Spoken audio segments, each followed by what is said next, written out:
Coco Cocotte, aujourd'hui, je vais te causer de mon road trip.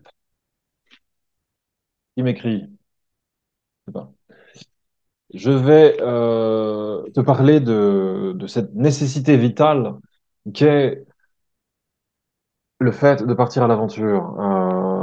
Voilà, je ne suis pas encore Sylvain Tesson, je ne suis pas encore Mike Horn, mais je me développe et oui, oui, je me compare à ces géants de l'expédition avec un E majuscule. Non, moi, j'en suis pas encore là. Moi, j'ai été campé dans les Vosges avec mon frérot, Jay. Voilà, tous les deux, on y a été. Mon frérot de cœur. Euh, C'était une nécessité vitale pour moi que de prendre la route, que, que d'arpenter le chemin. Une nécessité vitale. Il me fallait non pas sortir de ma zone de confort, mais élargir ma zone de confort et aller camper était une bonne illustration de ce dont j'avais besoin. Je vais t'expliquer pourquoi. Pour toi, camper, c'est rien du tout. Tu as campé l'année dernière. Très bien. Moi, j'avais jamais campé. Voilà. À partir de là, les choses sont claires. Je n'avais jamais campé. Mes enfants ont campé. Tout le monde a campé autour de moi. Moi, jamais. Petit, parce que j'étais coincé comme ça. J'ai commencé à dormir dans la nature sur un sac de couchage au milieu des fourmis. Pourquoi faire ça, tu vois? J'ai un lit. Comme veux-tu que j'aille crêcher dehors à la belle étoile, limite? Non, non, j'ai autre chose à faire. Eh ben non, j'ai pas autre chose à faire. En vérité, j'avais besoin de ça.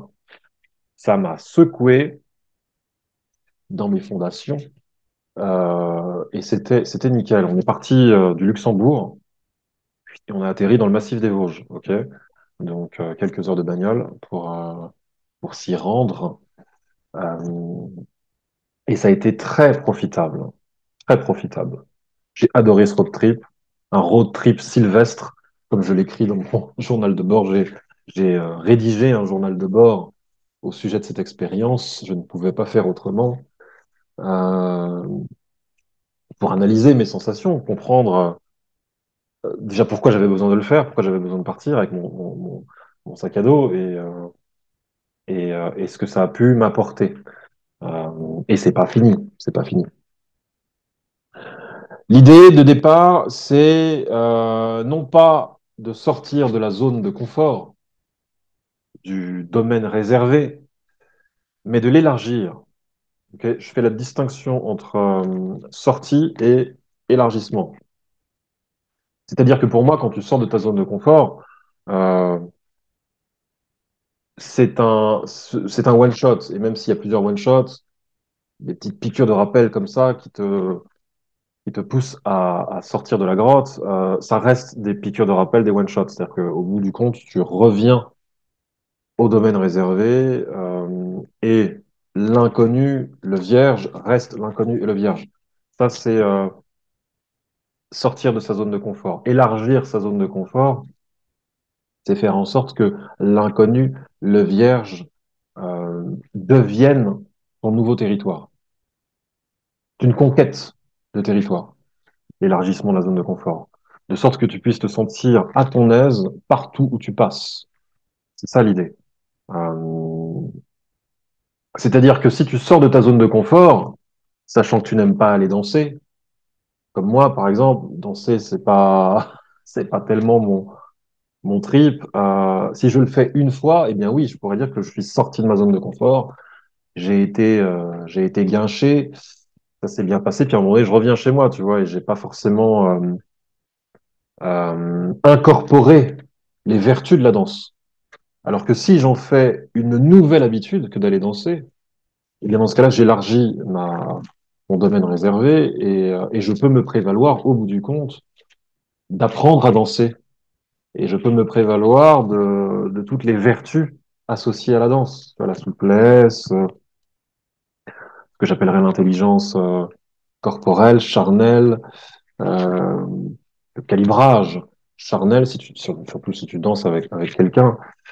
Voilà, tu maîtrises davantage ton espace, tu es mieux dans ton corps, tu es plus fluide. Bon, on sait tous ce que la danse peut nous apporter, tu vois.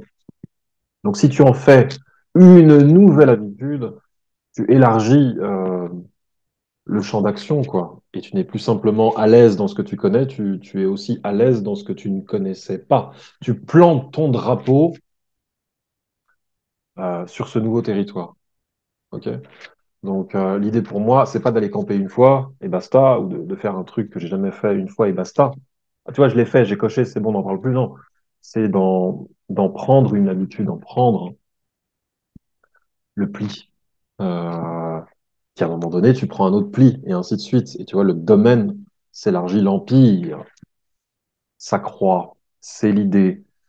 Après, tu commences par des baby steps, évidemment. Hein. Tu fais pas tout ça au pied levé, quoi. Tu vois. Donc, alors j'ai noté pas mal de choses. Je te dis, j'ai écrit un journal de bord. Il y a tellement de choses comme ça qui me sont passées dans la tête. Partir à l'aventure, qu'est-ce que c'est? Alors je reviendrai sur chaque notion, hein, t'inquiète pas. C'est partir à l'aventure, c'est boycotter la peur de la mort. Ok. Partir à l'aventure, c'est se confronter aux vieilles gueules formidables. C'est pareil, je vais développer. Partir à l'aventure, c'est découvrir le pétillement derrière l'inconfort. Ok. Partir à l'aventure, c'est qu'est-ce que je dis. Bah, c'est ouvrir les yeux, forcément. Hein. Quatrième point, ouvrir les yeux. Donc, je suis parti de Paris, j'ai pris le train pour aller jusqu'à Metz et de Metz au Luxembourg, à Luxembourgville, j'ai pris le car, tu vois. Et à compter du moment où je me suis retrouvé dehors en mode Marco Polo, j'ai ouvert les yeux tout naturellement. C'est-à-dire que les gens ne me semblaient plus tout à fait les mêmes. Les gens devenaient, pardon, mais dignes d'intérêt, tu vois. Les mêmes gens, les gens que je peux croiser à Paris ou ailleurs, si tu veux, les gens sont pas tellement différents à Metz ou à Luxembourgville, mais parce que j'étais dans le mouvement, dans le déplacement, mes yeux se sont ouverts pour de vrai. J'ai commencé à regarder les gens sans avoir à les photographier, parce que étant aussi photographe, c'est vrai que quand je me promène avec mon appareil, bah, j'ouvre les yeux, si tu veux. L'appareil photo, il le tient bizarrement, son appareil photo. C'est le troisième œil, quoi. Tu vois. Et d'ailleurs, je te conseille de faire de la photo, hein, même si c'est pas à but lucratif, que tu veux, mais pour ouvrir les yeux, c'est un expédient tout à fait efficace. Ok. Là, j'avais même pas besoin de ça. Alors, j'ai pris mon appareil photo, évidemment. Tu me connais, tu as peut-être vu les photos sur Instagram, les photos du road trip. Euh, mais sans même avoir à utiliser cet appareil photo, si tu veux, je me mettais à regarder les gens, quoi. Et quand on était dans le car pour aller jusqu'à Luxembourgville, de Metz à Luxembourgville, je regardais les gens monter dans le car, tu vois, et t'avais toutes sortes de gens. T'avais pas mal d'étrangers, de touristes. Ça parlait anglais, ça parlait espagnol, ça parlait chinois. Et je me demandais qui étaient tous ces gens-là, tu vois. Pourquoi est-ce qu'ils étaient venus jusqu'en France? Pourquoi Metz? Pourquoi aller jusqu'à Luxembourgville? Euh, qu'est-ce qui pouvait bien se, qu'est-ce qui pouvait bien se cacher derrière le masque social, quoi. Puis on avait tous très chaud, tu vois. Il faisait déjà chaud et le bus, la clim, c'était pas trop son truc. Et puis à un moment donné, voilà, il y avait tellement de monde qui voulait prendre le même bus que le chauffeur a dû dire non, par contre, il va falloir attendre le prochain. Mais comment ça, attendre le prochain? Ça fait 25 minutes que j'attends déjà. Désolé, madame, mais voilà, je ne peux pas vous laisser rentrer dans le car vous seriez obligé de rester debout et c'est formellement interdit de rester debout dans un car. Donc, pardon, vous allez devoir attendre le prochain car. pour Luxembourgville, tu vois, ça paraît tout con comme, enfin, tu vois, c'est pas digne de Shakespeare, ce dialogue, mais ça m'intéressait, quoi. Et puis t'as une dame qui est venue s'asseoir à côté de moi, comme ça, qui consultait son téléphone, qui discutait avec le chauffeur, et je regardais cette dame de profil, et c'est pareil, j'essayais d'imaginer sa vie, tu vois, d'où vient-elle, quel est cet accent? Alors, elle n'est pas anglaise, elle n'est pas américaine, non, visiblement, elle est francophone. Euh, Mais pourquoi, comment, qu'est-ce qu'elle fait, où va-t-elle? Où va-t-elle? Et c'est ce que te permet le voyage, parce que finalement, on ferme les yeux quand on est chez soi. Tu vois, les monuments, les gens, les routes, on est en pilote automatique, quoi. On regarde rien, on regarde plus rien concrètement. C'est trop connu. Et l'idée de ce road trip, il faut que tu comprennes ça, c'est que l'idée de base, c'était de faire taire la moitié trop connue de moi-même pour laisser l'autre moitié s'exprimer et voir ce qui se passe. De quoi est composée l'autre moitié de moi-même, tu vois, parce que je me sens schizo. Je suis, je suis une forme de schizophrène, tu vois, pas cliniquement, mais en tout cas, je pense pas, mais dans la sensibilité, quoi. Il y a cet appel du large qui est très fort en moi et en même temps une manie du contrôle, une manie du domaine réservé qui est très nette, quoi. Je suis conservateur hein, dans mes mœurs. Mais l'autre moitié de moi-même demande à s'exprimer de plus en plus. J'ai beaucoup voyagé quand j'étais gosse, grâce à mes parents. Enfin voilà, de 0 à 22 piges, j'étais dans le mouvement. J'ai beaucoup changé d'établissement scolaire aux États-Unis. Tu vois, mes parents, pour eux, il y avait aucun souci, quoi. Bouger, c'est normal, en fait. Tu vois, on va pas s'encrouter 25 ans au même endroit, tu vois. Non, le monde est vaste, on a besoin d'aller le vérifier par nous-mêmes, tu vois. Et moi, j'ai été élevé comme ça, sauf qu'arrivé à l'âge adulte, euh,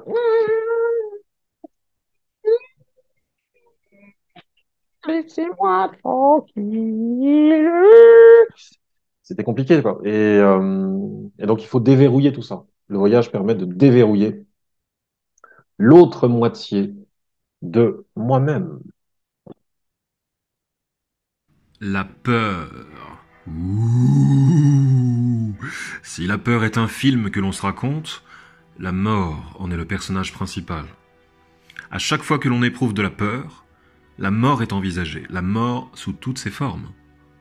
Prends, prends des phobies en général, la peur des souris, la peur des araignées, la peur du monstre sous le lit d'un enfant.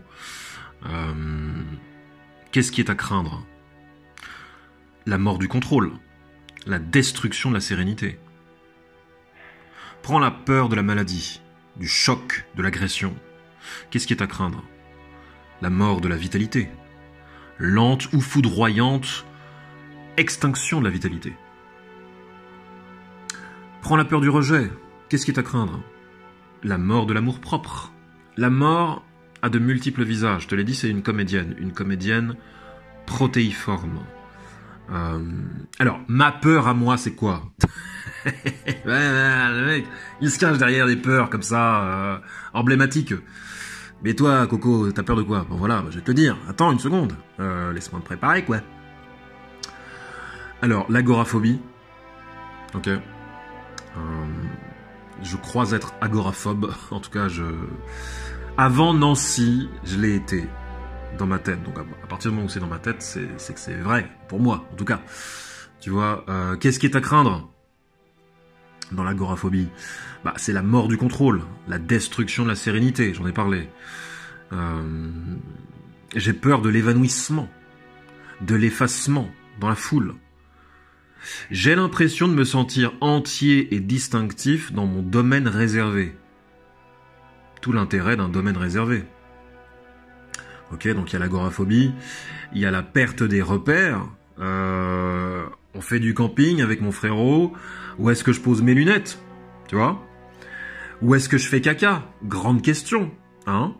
Et si je me torche, je fais quoi du PQ? Je vais pas le foutre dans la rivière à un moment donné. T'as pensé aux poissons? Non, mais ça peut paraître complètement con. Mais ils sont où mes repères dans tout ça? Dans la nature. C'est compliqué si tu veux. Donc voilà, la perte des repères, quoi, des rituels qui se désagrègent dans la nouveauté. Il faut en créer d'autres ou s'en passer de rituels. Et puis il y a aussi ce que j'appellerais la peur malhonnête.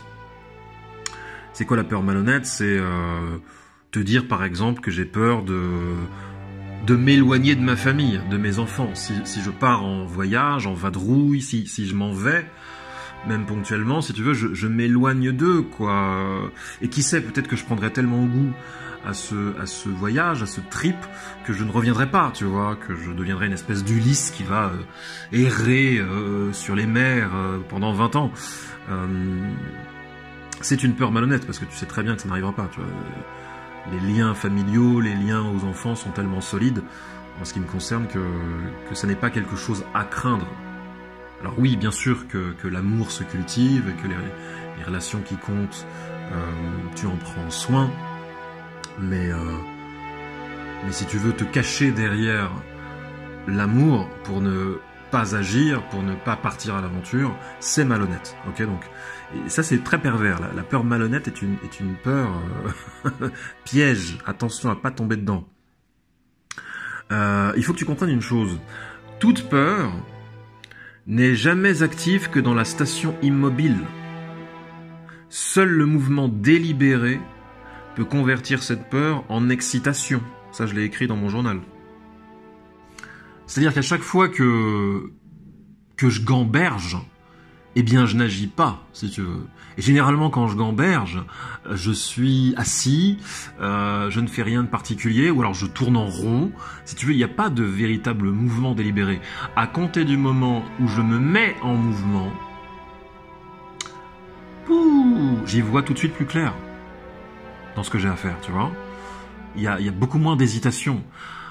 Même si au départ, je me persuade de ne pas en avoir envie, de ne pas avoir envie de bouger.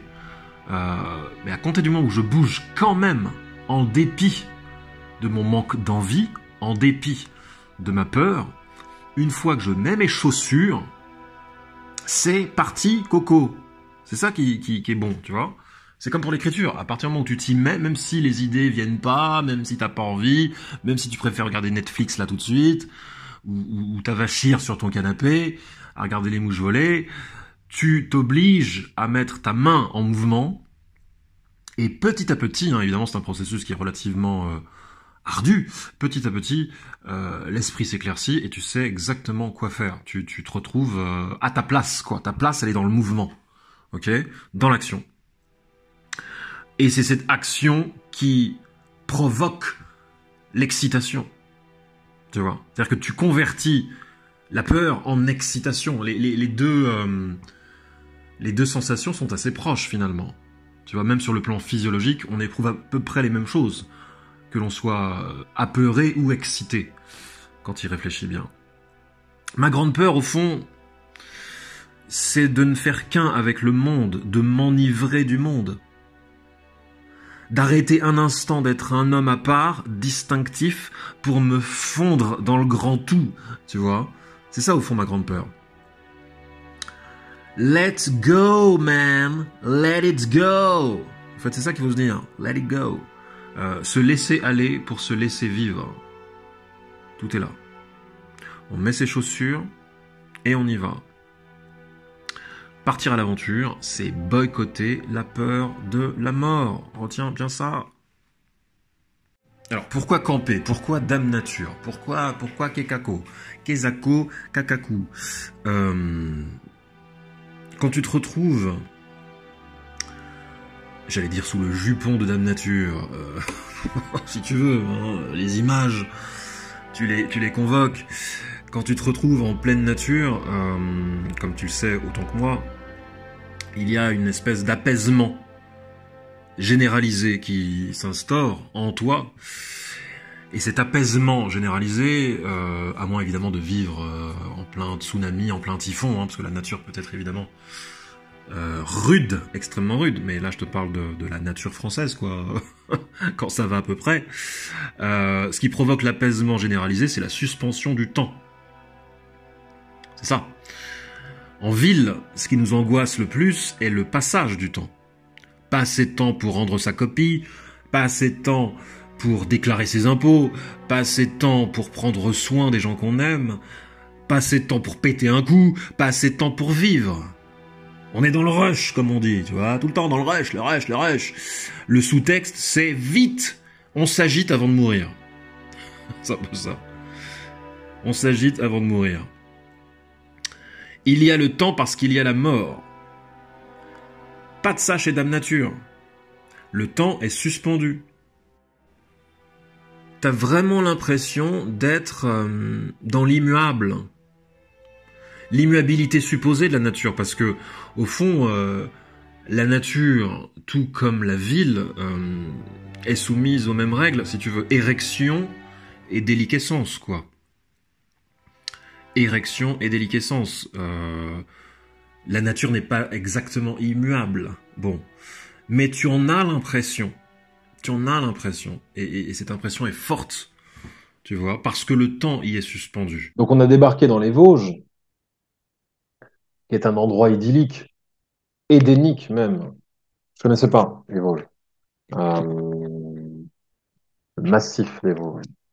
C'est la montagne, tu t'en doutes. Ça grimpatouille, euh, ça moutonne d'arbres, un véritable océan de verdure. Les propriétaires chez qui on crêchait, on n'a pas créché chez eux dans leur belle maison, mais sur leur domaine, on a installé notre tente dans une sorte de d'écrin comme ça de verdure, bordé d'un joli petit ruisseau. On a planté la tente là, puis la maison de maître était au-dessus de nous, des gens charmants d'une très grande générosité, d'un accueil formidable. Et donc on s'est installé là. Et comme je te le disais, c'est ce sentiment d'immuabilité de la nature qui est tellement savoureux, quoi. Tellement savoureux. C'est-à-dire que la montre n'existe plus, tu vois. On se couchait à pas d'heure. Tu me diras, on peut faire ça aussi en ville, mais là, si tu veux, on avait aucune notion du temps, quoi. Une fois qu'on avait bu nos 52 bières, on allait au lit, quoi, gentiment, à la lueur des étoiles. C'était formidable.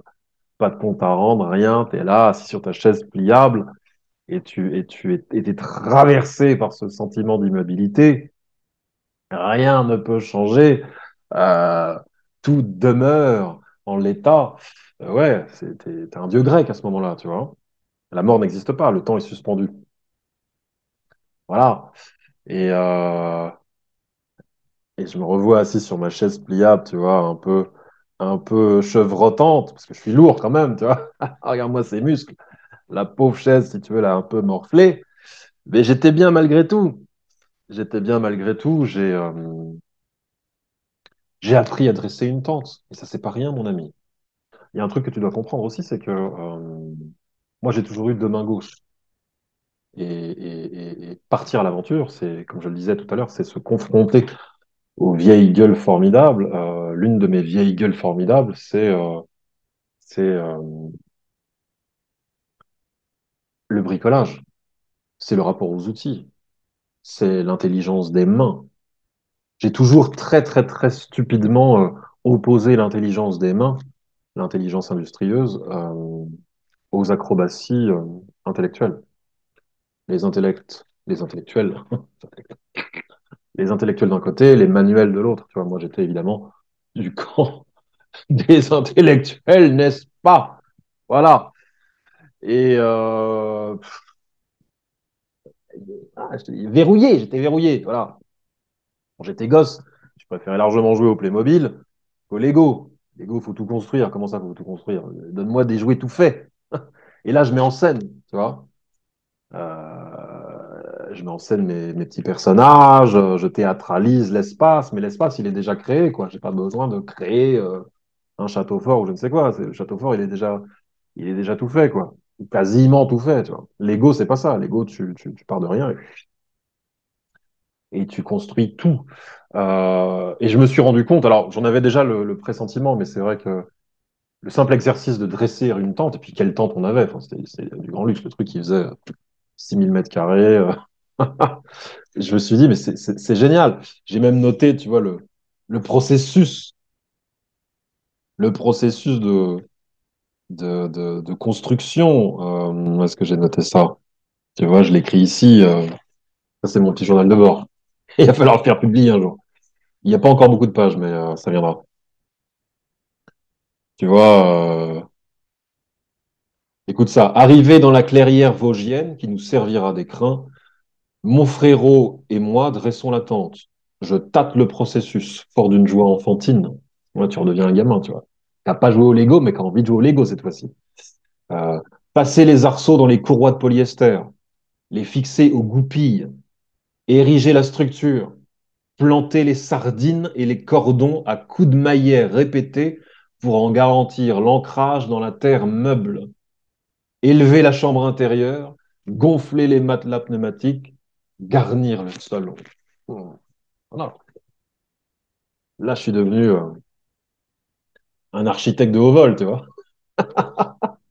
Un putain d'architecte. Ah ouais. Et c'est rigolo de faire ça, en fait. C'est rigolo. Et comme je l'écris, attends, parce qu'il faut que je te lise la suite, parce que tu vois, ça, c'est mon génie littéraire qui s'exprime.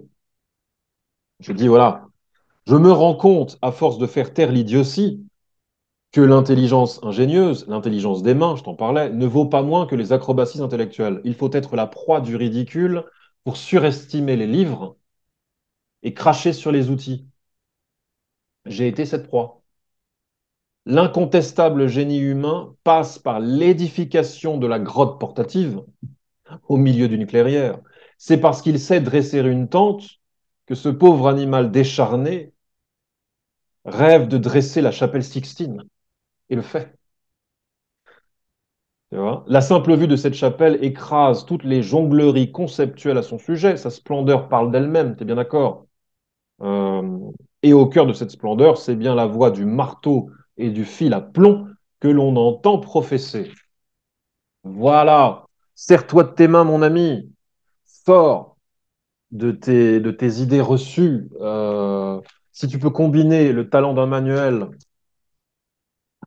à la clairvoyance d'un intellectuel, bah, tu as tout compris à la vie, en fait, Coco. Tu vois, l'idée, c'est de concilier. C'est pas de diviser, c'est pas de divorcer, c'est de concilier tout ce qui est susceptible de te constituer. Euh, alors voilà, maintenant, aujourd'hui, je sais dresser une tente. Merci, Jay. Sans toi, ça n'aurait pas été possible. Maintenant, c'est chose faite. Bon, il va falloir un petit peu s'entraîner quand même. C'est ce que je te disais. L'idée, c'est d'élargir la zone de confort. C'est de pas sortir de la zone de confort. Je vais y arriver. Parce que ça sous-entendrait que je le fais une fois et que c'est terminé. Non, l'idée, c'est de recommencer et d'en faire une nouvelle habitude. Voilà, je peux vivre chez moi, dans le dur, dans le béton, euh, et puis je peux aussi vivre à la belle étoile, quoi, quasiment. Voilà, c'est l'idée. C'est l'idée, c'est l'idée, c'est l'idée.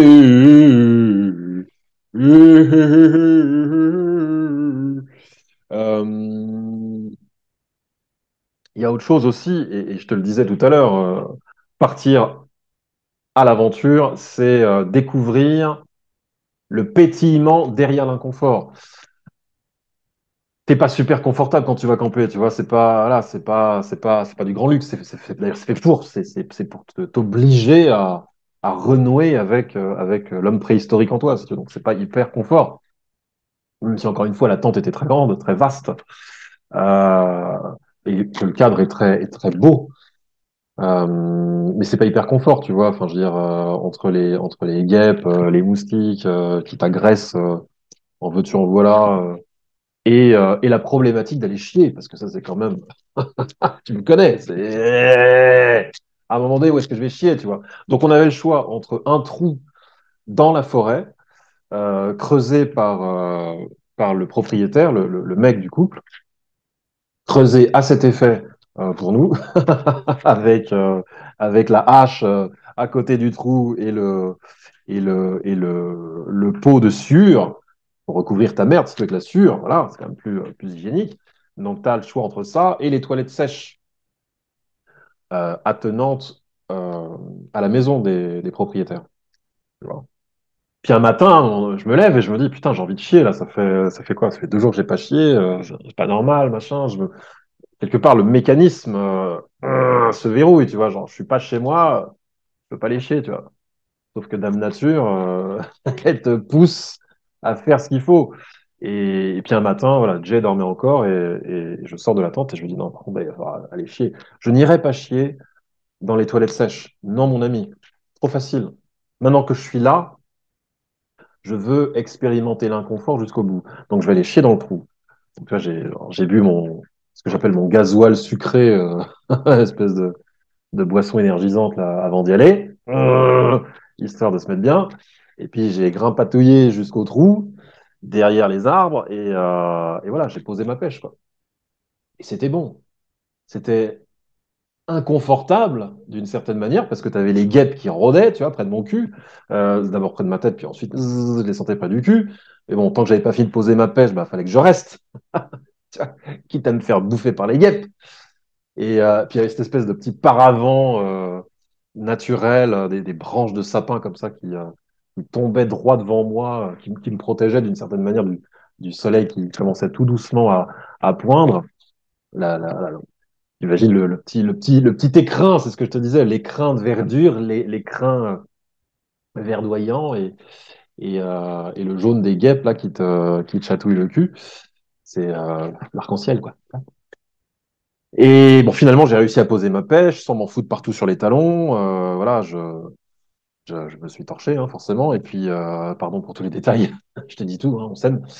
Et puis j'ai recouvert ce qu'il fallait de sueur. Voilà. Jay se lève et il va faire de même, tu vois. On était tellement contents, putain. On était tellement contents. Ça y est, on a chié dans les bois, quoi. On est des hommes, tu vois. Voilà. On a renoué avec l'homme préhistorique en nous, tu vois. C'est un pétillement. C'est ce que j'appelle le pétillement. Ce sont des joies que tu ne peux pas connaître tant que tu n'élargis pas ta zone de confort. Il n'y a aucune joie à aller chier chez toi si tu es dans tes chiottes. T'y penses même pas. T'es en mode pilotage automatique, quoi. Caca automatique. Mais là, non. Là, non. Tu vois? Et il y a du plaisir. Il y a du plaisir à faire quelque chose dont tu n'as pas l'habitude. Ce que j'appelle le pétillement. Tu vois, comme dans une flûte de champagne, quoi. Il y a ce petit frisson, là, comme ça, qui te parcourt dès que tu élargis un tant soit peu le domaine réservé. On a exploré la forêt aux alentours, à pied, bien sûr. Les arbres avaient des postures, des aspects de figures archaïques. Tu sais, on aurait dit des sculptures, quoi. Certains arbres étaient coupés à moitié. T'avais que des troncs d'arbres ici et là. Mais ça donnait quelque chose sur le plan artistique. Et c'est là où je sors mon appareil photo et tac, tac, tac. Et je mitraille, quoi. Euh, un écrin, t'es dans un cocon, mais un cocon vierge, tu vois. C'est pas le cocon de la maison, c'est encore autre chose. Donc on a exploré cela. Et puis, qu'est-ce que je peux te dire d'autre? Il y a tellement de trucs. Tellement de trucs, Coco! Ouh! Alors, oui. Euh, Rester en vie ne suffit pas. Voilà, ça c'est quelque chose que j'ai noté dans mon journal de bord. Rester en vie ne suffit pas. Je t'ai parlé de la mort, de cette peur paralysante, qui est la peur de la mort. C'est bien beau, mais rester en vie ne suffit pas. Et comme je l'écris dans mon journal, si rester en vie suffisait, nous en serions encore à grogner des borborigmes dans la grotte de Lascaux, si tu veux. On est bien dans notre grotte de Lascaux. Pourquoi veux-tu qu'on en sorte pour bâtir une civilisation? À quoi bon? On est bien dans la grotte, non? Hein, Pierrot? T'es pas bien dans la grotte? Bon. Non, rester en vie ne suffit pas. Il faut aller plus loin. aller plus loin, qu'est-ce que ça veut dire? Ça veut dire mettre ta vitalité en jeu. Ce qui est en jeu, c'est la vitalité, c'est-à-dire l'élan de vivre, pas rester en vie, l'élan de vivre, l'élan athlétique de vivre, le désir de vivre, qui passe par le mouvement, je l'expliquais, le mouvement délibéré. C'est important, c'est important. Donc avec Jay, on était toujours en mouvement finalement, sauf le soir venu où on se posait avec nos bières belges et nos boulettes allemandes, mais sinon on était toujours en mouvement, tu vois, dans la forêt, puis ensuite on prenait la voiture, on a exploré le lac des Corbeaux, qui est un endroit de toute beauté, mon ami. T'as pas vu une eau d'une telle pureté, on dirait de l'émeraude. Tu sais, l'eau du lac des Corbeaux, elle a cette teinte émeraudique, ça. Et puis ce rideau d'arbres comme ça qui cerne, qui cerne le lac, c'est superbe. Tu vois des familles se baigner. Euh, Faire la crêpe sur les bords sablonneux du lac. Et Jay et moi, on a fait le tour de ce point d'eau superbe. Et c'était vraiment, c'est pareil, là, j'ai pris des photos, Jay a filmé, enfin, un bonheur, un bonheur naturel. Euh, Encore une fois, pas mal d'étrangers, tu vois, tu entends parler allemand, il y avait des familles allemandes, des petits gamins allemands qui faisaient du bateau, qui mangeaient leur glace. Et tu regardes tout ce beau monde autrement, quoi. C'est comme un enfant qui arpente Disneyland pour la première fois, hein. Ça paraît con comme ça, mais c'est c'est le pouvoir du déplacement. Il faut pouvoir conserver ça. C'est difficile de le conserver une fois que tu rentres chez toi, mais c'est l'idée. Lire, ouais, c'est ce que j'ai noté. Lire un bouquin, c'est aussi une aventure, d'accord? Ça ne suffit pas à vivre des aventures, mais c'est une grande aventure. Je sais que tu aimes lire, je sais que tu aimes me lire. Voilà, quelque part, tu te déplaces par procuration, d'une certaine manière, dans les chaussures du protagoniste de ton livre. Là, je parle d'un roman, en l'occurrence. Que ce soit un roman d'aventure ou peu importe, tu découvres des contrées, tu n'avais même pas idée, ou tu redécouvres certaines contrées que tu connais. Je veux dire, tu peux lire un bouquin qui se passe en France, mais ce sera la France de Robespierre, la France de Napoléon. D'ailleurs, il y a un film qui sort avec Joaquin Phoenix sur Napoléon. Oh là là, qu'est-ce que je vais aller voir ça? Euh, Extension du territoire, hein. On parlait de la conquête du territoire tout à l'heure. Napoléon, ok. J'allais voir ça, ne serait-ce que pour Joaquin. Et puis, qu'est-ce que je te disais, moi? Lire. En fait, tout est bon pour l'extase. L'extase, c'est ça, c'est sortir de soi-même, quoi. Euh, Extase, ok, en grec. C'est la sortie du moi. Et oui, tu en sors et puis tu élargis ce que tu as sous les yeux, quoi, et tu te l'accapares. Tu te l'accapares. Donc on a fait ça, et puis là oui, se confronter aux vieilles gueules formidables. À la nuit tombée, on entendait des bruits chelous. Forcément, on est en pleine nature, on entendait des bruits chelous. À un moment donné, tu avais une espèce de bruissement de feuilles particulièrement lourd. Et je me dis, voilà, qui nous attaque? Tu vois, j'avais déjà un pied dans la tente. Et Jay, va vérifier, il y a un truc qui nous attaque. Mais non, frère, t'inquiète pas, c'est rien. C'est un ragondin invisible. Ok.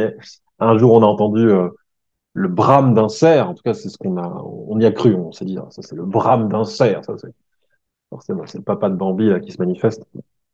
C'est obligé. On entendait des chouettes ululer. Euh, mais si tu veux, j'en avais pas peur, quoi. D'ailleurs, à ce sujet, pas plus tard qu'hier, chez moi, qui est-ce que je croise? Une dizaine de sangliers. Je rentrais de chez Padoue, j'étais dans les environs de chez moi. Il était pas si tard, en plus, il était 22 heures. Et là, que vois-je dans la rue d'à côté? Euh, une colonie de sangliers. Les mecs, ils étaient à la file indienne, comme ça, tac, tac, et puis ils redescendaient la rue. Et puis ils me regardent, je les regarde, Et le chef sanglier fait demi-tour. Il dit, non, là, il y a un être humain, il a une drôle de tête, on va pas y aller. C'est pas bon. Lui, il sent pas bon. Venez, les gars, on se tire. Et ils se sont tirés. C'est la première fois que je croise des sangliers. Enfin, je croise. J'ai pas eu le temps de les croiser. Et que je tombe nez à nez sur des sangliers, quoi. Tu fais pas le malin quand même, hein. C'est assez costaud comme bestiaux, et puis ils étaient 10. J'ai eu le temps de les compter, quoi. Tu fais pas le malin, tu dis, putain, s'il a une charge, ouais, c'est une aventure. Je sais pas comment j'en sortirai, mais c'est une aventure. On peut dire ça. Ils m'ont pas changé, ils ont eu peur de moi, visiblement. Ouh, tant mieux. Sinon, je serais pas là aujourd'hui à te parler. Donc, non, moi, ma bête noire, c'est le chien. C'est le clébard domestique. Tu vois, la vieille gueule formidable. C'est ça, c'est que les propriétaires avaient un chien, là où on était. Et quand on est arrivé, quand on s'est garé près de leur maison avec Jay, il y avait une pancarte sur le sentier qui disait attention au chien. Bon, j'étais là, putain, comment ça, attention au chien on arrive et c'est comme ça qu'on nous accueille, quoi. Attention au chien, quoi. Le domaine, il est tellement vaste que le chien, il peut débarquer de n'importe où et te bouffer le nez. Enfin, non, je suis pas venu pour me faire bouffer le nez à un moment donné. Ok, je suis Marco Polo, mais quand même, il y a des limites, tu vois. L'idée, c'est de rester indemne. Et j'exprime tout ça à Jay. Il me dit, t'inquiète, mec, on y est, voilà, on va sortir de la caisse, ça va bien se passer. Ok, on sort de la caisse. Et là, t'as le propriétaire, le mec du couple, qui débarque avec son grand sourire, adorable. On lui serre la main. Et moi en même temps que je lui serre la main, je guette le chien. Il est où le chien, là? Il est où le clébard, putain? Je sens qu'il est là, mais je le vois pas. Puis tout d'un coup, il débarque. Ah! Un beau chien. Un beau chien. Noir, comme l'ébène, avec une tache blanche sur l'épaule. Je sais pas si on dit épaule pour un chien. Là, sur les chines. Petite tache de poils blanche comme ça. Noir, longiligne. Vraiment un beau spécimen, un bâtard, d'après ce que nous a dit sa maîtresse. Euh, et il vient de nous voir, tu vois, le chien avec son maître. Et il n'est pas agressif, en fait. Il n'est pas agressif, mais il a une voix de stentor, le type. Je veux dire, ouah, ouah, ouah, ouah. Puis dans la vallée, ça résonne, tu vois. Mon Dieu, qu'est-ce qu'il veut? Il va me bouffer. Non, en fait, il vient juste te dire bonjour, le chien, tu vois. Mais il a une gueule formidable. Il a une gueule avec des crocs. Je dis waouh. Et puis il vient te renifler les couilles. Je dis, mais j'ai besoin de mes couilles, laisse-moi tranquille. Il vient te renifler les couilles, machin. Il s'assoit sur tes pieds. Il est chez lui, le chien, tu vois. Pas agressif, mais intimidant pour moi. Bon. Et alors, toute la durée du séjour, on aura droit au chien qui va venir squatter dans notre clairière, nous dire bonjour, machin. Je veux dire, à un moment donné, je fais trempette. Alors, on ne s'est pas vraiment lavé, hein, je te le cache pas. Je fais trempette, machin. Jay avait posé un petit savon sur le bord du ruisseau. Et donc, le matin, tac, tac, avec le savon et l'eau du ruisseau à la cool, tu vois. Et le chien venait de temps en temps. Il venait se poser, il me regardait, genre, ça va, t'es bien là, tu te laves comme il faut? Hein? Ouais? T'as bien nettoyé partout? Non, t'as pas nettoyé là? Non. Le chien était là avec son regard. Il avait de très jolis yeux, on aurait dit des yeux humains, des yeux noisettes. Et j'étais pas à l'aise, tu vois, mais en même temps, je disais, je suis là. Derrière l'inconfort, le pétillement, mon ami. Voilà. Bon, il faut que ça rentre, il faut que ça rentre. Et le tout dernier jour, on devait rendre les cartes de la région que nous avait prêtées le couple de propriétaires pour qu'on puisse se déplacer ici et là, ce qu'on a fait copieusement. Merci à eux. Bon, à un moment donné, il faut rendre les cartes si tu veux. Et je dis à Jay, écoute, laisse-moi rendre les cartes. Ok, on leur avait dit au revoir déjà, mais on avait oublié les cartes. Donc l'idée, c'était de revenir à la maison pour leur rendre leurs biens. Et je dis, je vais le faire. Il dit, ah, si tu veux, pendant ce temps-là, je finis de charger la bagnole et puis tu le fais, puis on se barre, quoi. Donc j'y vais, machin. Et pourquoi est-ce que je l'ai fait? Parce que je savais que le chien serait là. Et que je me suis dit, putain, gars, je vais encore me confronter à toi. Et je vais bien le vivre.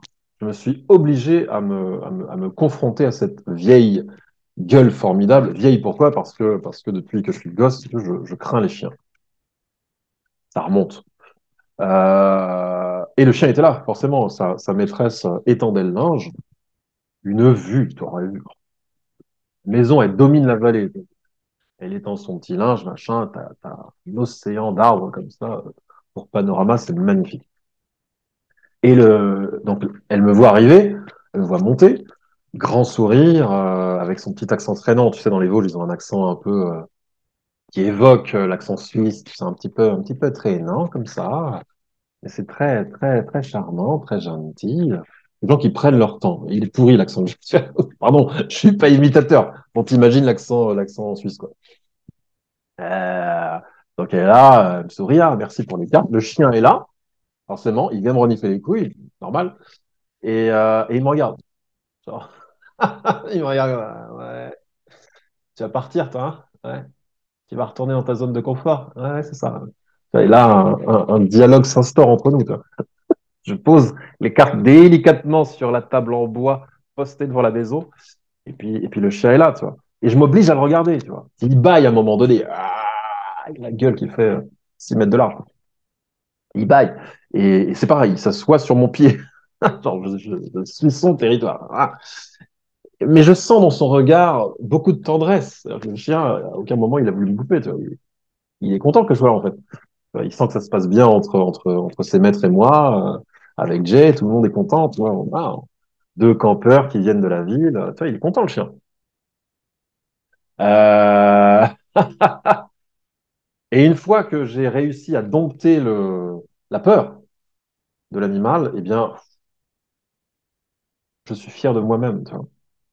Et je l'ai pas caressé. C'est un animal, pourquoi faire? Je l'ai pas caressé, mais voilà, il était là et sa présence ne me laissait plus dans l'inconfort, quoi. En tout cas, j'avais réussi à trouver le pétillement derrière l'inconfort. J'étais bien finalement avec le chien, il était cool. Limite, on aurait pu l'emmener avec nous, tu vois. Vraiment, il m'est devenu sympathique à ce moment-là. Si on était resté plusieurs jours de plus, je pense que j'aurais vraiment kiffé. Puis un bel animal, encore une fois. Tu vois, c'est ça. Partir à l'aventure, c'est ça. Ça te pousse à te confronter à l'inconfrontable, si j'ose dire. Et ouais, bien sûr que ça te chamboule un peu, mais c'est le jeu, quoi. C'est le jeu, tu vois. C'est le jeu. Ensuite, on a été à Nancy. Alors, avant d'aller à Nancy, en Meurthe et Moselle, il me semble, hein. Attention si j'ai des conneries. Donc, on a quitté le massif des Vosges pour se rendre en Meurthe et Moselle. Donc, on est d'abord passé par Épinal avant d'aller à Nancy. On ne s'est pas arrêté à Épinal, la fameuse ville aux estampes. Voilà, on n'était pas chaud pour s'y arrêter. On a, nous n'avons fait que traverser la ville et puis finalement, on atterrit à Nancy et là, on se pose euh, sur le port de Plaisance de Nancy, aux abords du port de Plaisance. On déjeune là de nos boulettes allemandes. On a bouffé que ça, hein. Entre les boulettes allemandes et le rock bien, bien corsé, Manowar. On a écouté des trucs en voiture, c'était génial, quoi. Bon, Jay est très métal, tu vois. Et c'est une musique que j'affectionne, je dois dire. J'affectionne de plus en plus cette musique. Alors, c'est pas que de la bourrinade, hein. Bon, attention aux clichés. Il y a beaucoup de mélodies aussi. C'est très mélodique. C'est très ballade, c'est très ménestrel aussi, tu vois. Donc, Manowar, je te le conseille. Un groupe américain. On a écouté ça, on a écouté Dépêche Mode. Enfin, on était bien en voiture, quoi. Franchement, on était super bien et donc on se rend à Nancy pour visiter, tu vois. C'est ça le voyage. C'est qu'à un moment donné, bah, on n'a pas rendez-vous, bah, tant mieux, on y va. Tu vois. On va à Nancy, on connaît pas, on y va. C'est ça en fait. Le slogan, ça. On ne connaît pas, on y va. Bon. Et donc on déjeune sur le port de Plaisance. Et puis c'est pareil, t'as les yeux ouverts, t'as les yeux ouverts.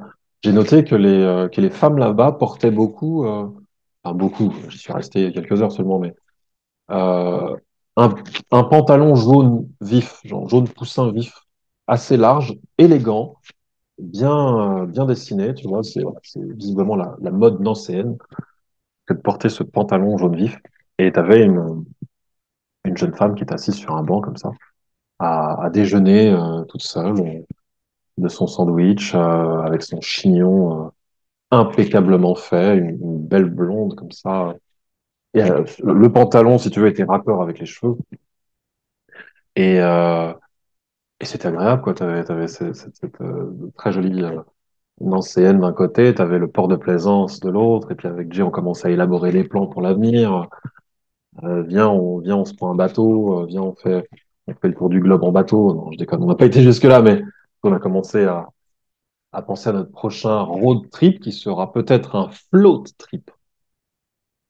Voilà. Tout en bouffant nos boulettes allemandes. Et puis à un moment, on explore la ville, quoi. Tu vois, on a été sur la fameuse place Stanislas, qui est célèbre, paraît-il. Je ne connaissais pas. Euh, et moi qui suis agoraphobe, je te l'ai dit, je veux dire agoraphobe, en tout cas, c'est comme ça que je me vis. Voilà, fou, voilà. Fou. Et pourtant, j'ai fait le clown en plein Paris, au milieu de centaines de gens, tu vois, mais bon, j'ai changé et aujourd'hui, la foule me pose problème. Les vastes esplanades comme ça, couvertes de monde, me posent problème. On a été dans ce type d'endroit, en pleine place Stanislas à Nancy, comme un poisson dans l'eau, mon ami. Là, j'étais bien. J'ai rien senti d'agoraphobe. J'étais à ma place. Tu vois. On s'est posé dans un croquet, on a marché, on a été au parc de la Pépinière, qui est superbe. Il y avait des gens partout, il faisait beau, des étudiants qui étaient allongés sur l'herbe chaude, il faisait joliment la crêpe. Enfin, tu vois, c'était vraiment une ambiance bucolique, charmante. Et j'ai adoré. J'ai adoré. Il y avait du monde partout, tant mieux. Je veux voir du monde. Tu vois, je veux me confronter au monde. Je ne veux faire qu'un avec le monde. Et tu vois, ce que j'ai écrit au sujet euh, des vieilles villes de France, ça tu vas aimer. J'ai écrit j'aime ces villes emblématiques d'un passé glorieux, ces villes tatouées depuis toujours dans la chair d'un pays et qui en reflètent l'âme. Un roi perruqué et son cardinal de Richelieu pourraient alors surgir au milieu d'une bande de lycéens en jogging que ça ne choquerait personne. Le temps n'est pas suspendu dans les belles villes de France. Non, non. Mais confondu entre ces mille frises chronologiques. Ah! Ah! Encore une autre sensation, tu vois. On n'est plus en pleine nature. Là, on est parmi les nôtres, parmi nos congénères, tu vois. Et le temps, effectivement, n'est pas suspendu comme en forêt. Il est confondu. Toutes les époques se confondent dans une très belle ville. Si tu sais, un peu comme chez moi. C'est les vieilles pierres, les vieilles églises, les vieux pavés. Moi, j'adore tout ça. Et en même temps, voilà, cette jeunesse d'aujourd'hui qui écoute pas forcément Manowar, mais voilà, du hip-hop et machin. Et ce mélange des genres-là est tout à fait savoureux, quoi. J'aime beaucoup ces villes emblématiques, mais qui ne cessent de s'adapter au monde d'aujourd'hui. Le monde d'aujourd'hui qui sera bientôt le monde d'hier, tu vois, et ainsi de suite, tu vois. J'adore ça. Il y a quelque chose d'immuable aussi. L'immuabilité dans le changement, comme en pleine nature, parce que la nature change également, tu vois. Je t'ai parlé des arbres tronqués, coupés, en mode sculpture archaïque, tu vois. Ils n'étaient pas comme ça il y a 50 ans ou il y a même 10 ans, tu vois. Aujourd'hui, ils le sont. La nature change, la ville change, mais quelque chose d'immuable te percute. Et ça, c'est bon. Ça, c'est bon. Donc Nancy, retour à la case départ, retour à Luxembourg-Ville, que je ne connaissais pas, hein, voilà. Avec G, on s'était pas vu depuis des années, mais tu vois, le lien est tellement solide que le revoir a été la chose la plus naturelle au monde. La plus naturelle au monde. Euh, et Luxembourgville, on lui connaît évidemment, mais moi, je connaissais pas, tu vois. Et c'est pareil, il y avait du monde partout. Puis c'est chic, c'est suave, c'est vertigineux. T'as cette fameuse vue sur l'abbaye de Newmunster. Pardon pour l'accent. L'abbaye de Newmunster, tu verrais cette vue. La fameuse vue qu'a fait bander Victor Hugo, là, c'est vertigineux. À côté de ça, tu as la Banque de Chine qui prend, qui prend 10 milliards d'hectares en plein centre-ville. Enfin, j'adore, j'adore. C'est propre. Ouais, encore une fois, hein, ça peut paraître banal. Il faut que tu choisisses ce qui pour toi représente l'aventure. Si pour toi, ce qui représente l'aventure, c'est d'aller faire tes courses dans un magasin où tu n'as jamais mis les pieds, Eh ben, commence par là. C'est un début, tu vois. Avant de t'attaquer au fleuve Amazon comme Mike Horn, commence par là, tu vois.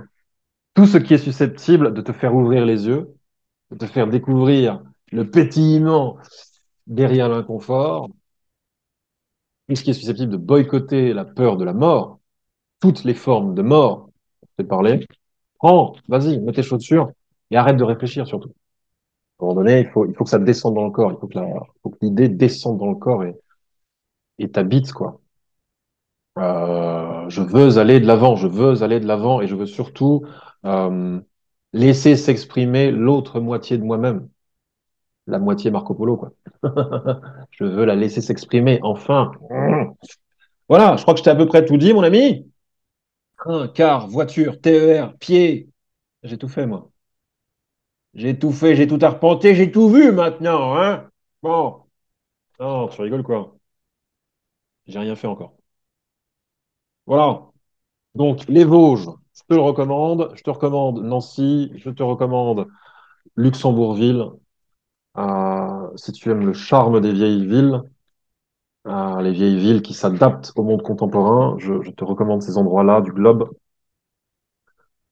Et puis moi, j'allais me faire un autre trip.